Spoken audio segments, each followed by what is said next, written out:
ইসলামী ছাত্র শিবির নামে আবির্ভূত হয়ে হত্যাকাণ্ডে ন্যারেটিভ তৈরি করছেন। আপনাদেরকে ধিক্কার জানানোর কথা ছাত্র সমাজ জানে না। শুনেন, আপনাদের জন্মলগ্ন থেকেই এই দেশের বিরোধিতা করেছেন। 82 বছর এই বাংলাদেশের কোন জায়গায় আপনারা বিরোধিতা পর্যন্ত আসতে পারেন নাই। সুতরাং মিথ্যা বয়ান তৈরি করে, সাধারণ শিক্ষার্থীদের নাটক তৈরি করে বাংলাদেশে এই গুপ্ত সংগঠনের কোনো জায়গা হবে ইনশাআল্লাহ। প্রিয় উপস্থিতি, সাম্য তার বিচারের দাবিতে পরবর্তী পরিস্থিতি এবং কর্মসূচি সভাপতি সাধারণ সম্পাদক ঘোষণা করবেন। আমি শুধু বলতে চাই, এই মাটির সেই মাটি 52 থেকে আজকে পর্যন্ত সকল সাথীদের জন্ম দিয়েছে, সেই মাটিতে থেকে এই বিসিটির সমস্ত ভাষায় কথা বলছে। উনি প্রতিবাদ চালাতে দূরের কথা, আমাদের ভাই হত্যার প্রতিবাদকে উনি ব্যঙ্গ্যস্ত করার কথা বলেছেন। ওনার চেহারার সাথে ওবায়দুল কাদেরের নিজস্ব চেহারার মিল দেখতে পাই।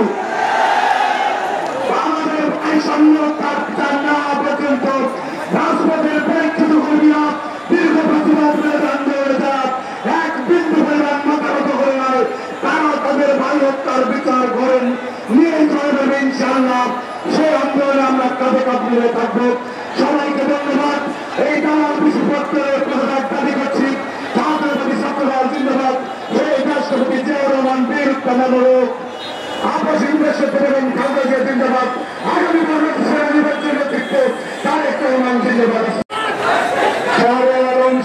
তার প্রতিবাদে জাতীয়তাবাদী ছাত্রদল কেন্দ্রীয় সংসদ কর্তৃক আয়োজিত অবস্থান কর্মসূচির সংগ্রামী সভাপতি উপস্থিত আছেন জাতীয়তাবাদী ছাত্রদল কেন্দ্রীয় সংসদের দ্বিতীয় সভাপতি রাকিবুল ইসলাম রাকিব, সংগ্রামী সাধারণ সম্পাদক নাসিরউদ্দিন নাসির, সিনিয়র যুগ্ম সাধারণ সম্পাদক সংগ্রামী মামুন সহ ছাত্রদল কেন্দ্রীয় সংসদের নেতৃবৃন্দ, ঢাকা বিশ্ববিদ্যালয়, জগন্নাথ বিশ্ববিদ্যালয়, বেসরকারি বিশ্ববিদ্যালয় সহ বিভিন্ন শিক্ষা প্রতিষ্ঠানের নেতৃবৃন্দ, ঢাকা মহানগর উত্তর দক্ষিণ পূর্ব পশ্চিমের নেতৃবৃন্দ, সবাইকে এই বৈরী আবহাওয়া উপেক্ষা করে শাহবাগে ভাই হত্যার প্রতিশোধ নিতে, ভাই হত্যার বিচারের দাবিতে উপস্থিত হওয়ার জন্য আন্তরিক ধন্যবাদ এবং কৃতজ্ঞতা।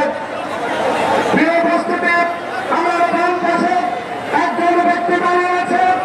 আমি তার চোখের দিকে খেয়াল করতেছিলাম, এই ঢাকা বিশ্ববিদ্যালয়ের শিক্ষার্থীদের দিকে দেখাচ্ছিলেন যে তার সামনে এই জায়গায় থাকার কথা, কিন্তু আজকে সামনে এই জায়গায় নেই।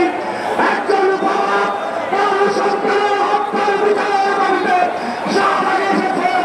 এর চেয়ে দুঃখজনক দৃশ্য বাংলাদেশের কাছে পরবর্তী সময় আর কি হতে পারে?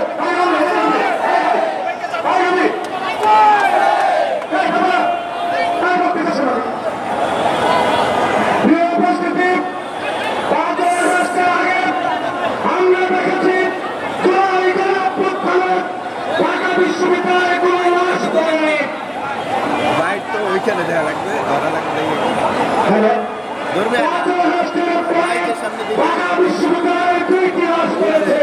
মাইক্রোফোন চলে গেছে। আমরা বিজ্ঞান জানানোর ভাষাকারীরা যে বেশি তার ছাত্রদেরকে সন্তান হিসেবে ব্যবহার করে না, সেই বেশি এই পবিত্র জায়গায় থাকতে পারে না।